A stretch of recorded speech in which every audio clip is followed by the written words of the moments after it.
اس تنازع سے کینیڈا اور بھارت کے سفارتی تعلقات کو بڑا دھچکا لگا ہے۔ مبصرین کا خیال ہے کہ یہ پہلا موقع ہے جب کسی مغربی ملک کی حکومت نے بھارت پر براہ راست ایسا الزام لگایا ہے۔ اس وقت وینکوور سے ہمیں جوائن کر رہے ہیں صحافی گرپریت سنگھ، ان سے اس حوالے سے بات کرتے ہیں۔ گرپریت، کیا یہ مقامی سیاست کا معاملہ ہے کہ یہ ایشو اس طرح سے اٹھایا گیا کینیڈا کی طرف سے؟ اسد بھائی، پہلے تو آپ کا بہت شکریہ، آپ پلیٹ فارم دے رہے ہیں، مہربانی آپ کی۔ دیکھیے، ایسا ہے کہ ہردیپ سنگھ نجر کا قتل جب 19 جون کو ہوتا ہے تو ایک ضروری بات آپ کے لیے جاننی ہوگی کہ 18 مئی کو یعنی ایک مہینہ پہلے انہوں نے مجھے ایک انٹرویو دیا تھا جس میں انہوں نے صاف کہا تھا کہ مجھے نشانہ بنایا جا سکتا ہے، اور اس کی وجہ یہ تھی کہ ان دنوں پرمجیت سنگھ پنجوڑ جو خالصتانی لیڈر تھے پاکستان میں، ان کا قتل ہوا تھا۔ قتل ہونے کے بعد انہوں نے اسٹیٹمنٹ نکالی تھی ہردیپ سنگھ نجر نے کہ جو پرمجیت سنگھ پنجوڑ کا قتل ہوا ہے پاکستان میں، اس میں بھارتی ایجنسیز کا ہاتھ ہے اور انہوں نے جو کانٹریکٹ کلرز کے ذریعے سارا کچھ کروایا ہے، اور ایسا کچھ کینیڈا میں بھی ہو سکتا ہے اور میں بھی نشانے پر ہوں۔ یہ انہوں نے صاف کہا تھا 18 مئی کو، یعنی ایک مہینہ پہلے۔ ایک مہینے بعد ایک مہینے کے بعد ان کا قتل ہو جاتا ہے گرودوارے میں۔ مجھے کوئی حیرانی نہیں ہوئی تھی، میرے لیے شاکنگ نیوز ضرور تھی یہ، پر حیرانی نہیں ہوئی کہ وہ بار بار یہ بات زور دے کے کہہ رہے تھے کہ ایسا کچھ کینیڈا میں بھی ہو سکتا ہے۔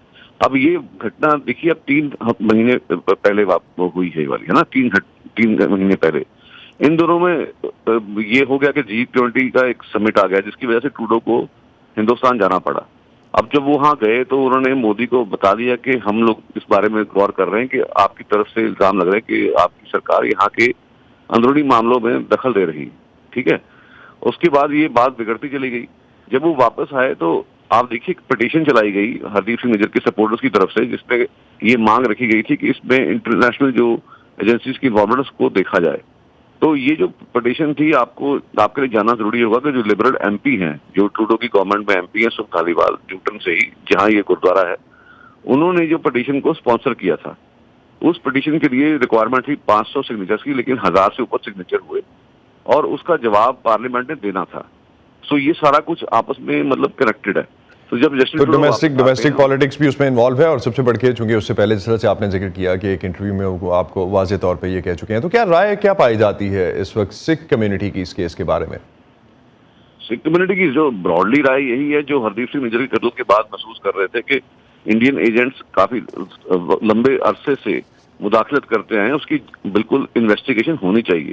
سو ایک طریقے سے جو ٹروڈو نے جب یہ کہا ہے تو ونڈیکیٹ ہوئے ہیں ہردیپ سنگھ نجر پوسٹمسلی، اور ساتھ کے ساتھ وہ کمیونٹی کے لیڈر بھی ونڈیکیٹ ہوئے ہیں جو پہلے دن سے یہ کہتے آ رہے ہیں کہ اس کے پیچھے انڈین ایجنسیز کا ہاتھ ہو سکتا ہے۔ سو اس کی روشنی میں جب یہ انویسٹیگیشن چلی ہے تو کینیڈین ایجنسیز نے باقاعدہ گلوبل میل اخبار کو پہلی بار رپورٹ دی اور کہا کہ ہم لوگ اس ٹریک پہ کام کر رہے ہیں، ہمارے پاس پختہ ثبوت ہیں کہ انڈین ایجنٹس انوالو ہو سکتے ہیں۔ اسی کی روشنی میں جو جسٹن ٹروڈو نے یہ بیان دیا ہے، جو لوگ اس کو ڈومیسٹک پالیٹکس سے جوڑ رہے ہیں ان کو اتنا پتا ہونا چاہیے کہ سکھوں کی پاپولیشن کینیڈا میں 2% ہے، اور وہ بھی ساری کی ساری پرو خالصتان نہیں ہے۔ تو ضروری نہیں ہے اس سے ٹروڈو کو بہت فائدہ ہونے والا ہے، کیونکہ ٹروڈو تو پہلے ہی پولز بھی نیچے جا رہے ہیں۔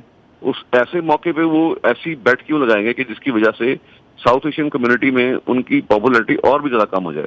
یہ سوچنے والی بات ہے۔ تو آپ سمجھتے ہیں کہ یہ ڈومیسٹک پالیٹکس سے جڑا ہوا نہیں ہے۔ بہت بہت شکریہ گرپریت، آپ ہمارے ساتھ تھے وینکوور سے۔ بہت مہربانی آپ کی۔ جی، کینیڈا کا یہ کہنا کہ اس نے امریکہ کو بھی ہردیپ سنگھ نجر کے قتل کے حوالے سے ہونے والی تحقیقات میں شامل کیا تھا، تو امریکہ کے لیے اور مغربی دنیا کے لیے کتنا مشکل ہوگا ایک واضح سٹانس لینا، اس معاملے پر بات کرتے ہیں۔ اس وقت ہمارے ساتھ سید محمد علی موجود ہیں، ان سے بھی جانتے ہیں کہ انٹرنیشنل ریلیشنز کس طرح سے اس کے بعد شیپ اپ ہوں گے۔ علی، بھارت اور کینیڈا کے تعلقات کتنے اہم ہیں باقی دنیا کے لیے؟ دنیا کے لیے تو جی اگر آپ بین الاقوامی سطح پر دیکھیں تو جو G7 ہے اور اس کے بعد پھر جو G20 ہے اس میں انڈیا کی شراکت ہے، اور اب کیونکہ نارتھ امریکن الائنس اور یورپین الائنس اگر ایک جو پوسچر ہو رہا ہے چین کے خلاف، تو وہ دنیا کے لیے تو اتنا شاید اہم نہیں ہے، مگر یہ ہے کہ کینیڈا اور انڈیا کا آپس میں اچھا بھلا ان کا جو ہے وہ لین دین ہے، بلکہ وہ کوشش کر رہے تھے کہ اس لین دین کو بڑھایا جائے۔ اور پچھلے 1-2 سالوں میں ڈیفنس پیکٹس بھی ہوئے ہیں, اکنامک پیکٹس بھی ہوئے ہیں کہ آپس میں ان کا جو اشتراک ہے معاشی سطح پر وہ اور مضبوط کیا جائے. بلکہ بالخصوص انڈیا تو یہ چاہ رہا تھا کہ جس طرح امریکہ کے ساتھ انہوں نے بات کی کہ کینیڈین ڈیفنس انڈسٹری بھی جو ہے وہ انڈیا کے اندر اب پروڈکشن شروع کرے, تو یہ چیزیں جو ہیں اب ان کو تو دھچکا لازماً لگے گا. تو امریکی صدر جو حال ہی میں G20 میں شرکت کے لیے بھارت میں تھے, انہوں نے دلی میں بھارت کے انسانی حقوق کی خلاف ورزی جو بھارت کے اندر اگر ہو رہی ہے تو اس سے متعلق کوئی بیان نہیں دیا تھا. انہیں اس حوالے سے بات کرنے کے لیے ملک سے جانے تک کا انتظار کرنا پڑا. امریکہ کے لیے کتنا مشکل ہے دونوں ممالک کے ساتھ تعلقات کو بہتر رکھنا؟ دونوں ہی الائز ہیں اس کے. کے لیے مشکل تو ڈیفینیٹلی ہے جی, مگر یہ کہ امریکہ نے یہ پہلی بار نہیں کیا. کئی سالوں سے دیکھیے جو Congress mandated United States international commission for religious freedom ہے, وہ اسٹیٹ ڈپارٹمنٹ کو ریکمینڈ کرتی ہے کہ ان ممالک کے اندر جو ہے وہ ریلیجس رائٹس جو ہیں وہ پامال ہو رہے ہیں. تو اس پر سعودی, روس, ایران, پاکستان سارے ممالک ہیں. اور یہ US سرف جو ہے جو سرکاری ادارہ ہے وہ اسٹیٹ ڈپارٹمنٹ کو کہتا رہا ہے چند سالوں سے, سیکرٹری پومپیو کو, سیکرٹری بلنکن کو, مگر وہ انڈیا کو اس فہرست پہ شامل نہیں کرتے. اور یہ ہے, اور یہ جو امریکہ اب جب صدر بائیڈن گئے بھی ویتنام جا کر بھی تو انہوں نے 2600 لفظوں کا یہ تقریر کی, اس میں سے کچھ 100 لفظ تھے جو ہیومن رائٹس پر بات ہوئی, وہ بھی بڑے دبے الفاظ میں. اور اب یہ پھر واضح ہو جاتا ہے نا کہ اپنے مقاصد کے لیے جو ہے وہ پھر جو مشکل چیز ہے, بری چیز ہے, اس کو اگنور کیا جائے. تو اس پہ نہ صرف اثر ان دونوں ممالک کے اندر ہوگا, ویتنام میں اور بالخصوص انڈیا میں جہاں پر بہت برا حال ہے, مگر پھر یہ کہ باقی ممالک بھی کہتے ہیں کہ جی آپ تو فیئر ہی نہیں ہیں. اور بہت سارے ملکوں نے اس طرح کی انگلی امریکہ کے اوپر اٹھائی ہے کہ آپ تو سیاسی بنا پر جو ہے وہ الزامات لگاتے ہیں. تو علی, دونوں ملکوں کی مقامی سیاست کے حوالے سے بھی بات ہو رہی ہے کہ دونوں ملکوں کی مقامی سیاست جو ہے اس کا بھی اس میں ہاتھ ہو سکتا ہے اس معاملے کے یہاں تک پہنچنے میں اور سفارتی سطح پر اس کے حل نہ ہونے میں. آپ کا کیا خیال ہے, ایسا ہو سکتا ہے؟ جی کچھ حد تک تو ہے. ایک تو وہ ایک انسانی سطح پر بھی دیکھیے ٹروڈو اور مودی کی کافی عجیب سی ریلیشن شپ رہی ہے. جس طرح اوباما اور نیتن یاہو کی ریلیشن شپ سٹرینڈ نظر آتی تھی, تو ٹروڈو اور مودی کا بھی یہی حال ہے. وہ جو صحافی تو اس کا مذاق بھی اڑاتے رہے کہ مودی ان کو گپھی ڈالنے کی کئی بار کوشش کر چکا ہے اس بار اور پہلے بھی. ٹروڈو ذرا فرسٹری رہے ہیں, اس بار تو ان کا جہاز خراب ہو گیا, انہوں نے مودی صاحب کا جہاز نہیں لیا. تو انڈیا میں تو وہ مرچ مسالہ لگ رہا تھا کہ یہ ٹروڈو کیسا بندہ ہے, کیونکہ وہ 2018 میں آئے تھے تو بڑا دیسی لباس پہن لیا, پھر غلطی سے نیو دہلی میں آفیشل ڈنر پہ ایک سکھ کو ہی بلا لیا جن کا پہلے سیپریٹسٹ ایسپریشنز تھی. تو یہ کافی کشیدگی دیر سے چل رہی ہے. ٹروڈو کا یہ ہے کہ وہ اتنے جو ان کے الفاظ ہیں اور جو ان کا اگر مجھے لاسٹ پہ ایک چیز اگر آپ بتا سکیں کہ عالمی قوانین جو ہیں وہ کیا کہتے ہیں اس معاملے میں, کسی ملک کا کسی دوسرے ملک کے کسی شہری کو قتل کروا دینا؟ جی میں اس پہ صرف یہ ہے تو میرا یہ خیال ہے کہ یہ چیزیں ہیں اور ٹروڈو ان پاپولر بھی ہو رہے ہیں ملک میں, مگر یہ ہے کہ یہ ایک چیز اس طرح کی ہے. اور یہی آپ کا جو دوسرا سوال ہے کہ دیکھیے انٹرنیشنل لا میں ایک سوورینٹی, ایک ملک ہے اس میں ایک اور ملک جا کر نہیں مار سکتا کسی بندے کو, مگر یہ ہے کہ جو 9/11 کے بعد اس سے پہلے بھی امریکہ نے ساؤتھ امریکہ میں کتنے لوگوں کو اڑایا. مگر یہ ہے کہ اب جب کشوشگی کا مسئلہ ہو گیا تھا یہ سعودی جی مگر یہ ہے کہ ڈرون سٹرائکس کتنی ہوتی ہیں. آپ سمجھتے ہیں کہ اس کا پریسیڈنس ہے, لیکن اس حوالے سے جو سوورن قوانین ہیں وہ ڈیفینیٹلی کچھ اور کہتے ہیں. بہت بہت شکریہ سید محمد علی, آپ ہمارے ساتھ تھے اور اس حوالے سے ہم سے بات کر رہے تھے. بھارت میں مذہبی آزادی کی بڑھتی ہوئی خلاف ورزیوں کی نشاندہی بین الاقوامی مذہبی آزادی پر امریکی کمیشن یوسف کئی سالوں سے اپنی سالانہ رپورٹ میں کرتا آیا ہے. علی بھی کچھ دیر پہلے اسی حوالے سے بات کر رہے تھے. تو مذہبی آزادی کے گراف میں تنزلی کی وجہ سے یوسف نے حال ہی میں ایک کانگریشنل ہیئرنگ بلائی جس کا مقصد امریکی قانون سازوں کو اس صورتحال سے آگاہ کرنا تھا۔ صبا شاہ خان اس بارے میں ہمیں مزید بتا رہی ہیں۔ وزیراعظم نریندر مودی کے جون میں امریکہ کے سرکاری دورے کے دوران اور G20 کے موقع پر ان کی صدر بائیڈن سے ملاقاتوں سے انسانی حقوق کے ایکٹیوسٹ خاصے مایوس ہوئے۔ مایوسی کی وجہ تھی امریکی صدر کی جانب سے بھارت میں مذہبی آزادیوں کی خلاف ورزیوں کے ایشو کا نہ اٹھایا جانا۔ یہاں یوسف یا بین الاقوامی مذہبی آزادی پر امریکی کمیشن مسلسل 4 سال سے امریکی حکومت کو تجویز دیتا آیا ہے کہ بھارت کو مذہبی آزادیوں کے حوالے سے خاص تشویش والے ممالک کی فہرست میں ڈالا جائے، تاہم کمیشن کی یہ تجویز سن 2022 سے اب تک منظور نہیں کی گئی۔ یوسف کی جانب سے امریکی سینٹ کی ہارٹ بلڈنگ میں منعقد کی جانے والی اس سماعت کا مقصد بھارت میں اقلیتوں کی مذہبی حقوق کی صورتحال پر معلومات جمع کرنا ہے۔ 2 پینلز پر مبنی اس ہیئرنگ میں اقوام متحدہ کے خصوصی نمائندے فرنینڈ ڈیوارنس نے بھارت میں انسانی اور اقلیتی حقوق میں تنزلی کو تشویشناک قرار دیا۔ اس وقت دنیا میں مذہبی اقلیتوں کے ساتھ سلوک اور ان کے حقوق کے تحفظ کے معاملے میں بھارت کا شاید بدترین ریکارڈ ہے۔ ہم ان لاکھوں لوگوں کی بات کر رہے ہیں جو اپنے مذہب یا نسل کی وجہ سے شہریت سے محروم ہیں۔ یہاں ہم انتہائی بڑے پیمانے پر نفرت انگیز بیانیے کے بارے میں بات کر رہے ہیں جو بنیادی طور پر مذہبی اور دیگر اقلیتوں کے خلاف ہے۔ یہ سول سوسائٹی کی تنظیموں پر پابندی، جبر، انسانی حقوق کے رہنماؤں، سول سوسائٹی کی تنظیموں کی بندش کی بات ہے۔ ان میں سے بہت سے مذہبی حقوق کا دفاع کر رہے ہیں، لہٰذا میں سمجھتا ہوں کہ ہمیں ایک بار پھر یہ واضح کرنا ہوگا کہ اس بارے میں ہندوستان کا ریکارڈ واقعی سب سے کم قابل قبول، دنیا کے بدترین ریکارڈز میں سے ایک ہے۔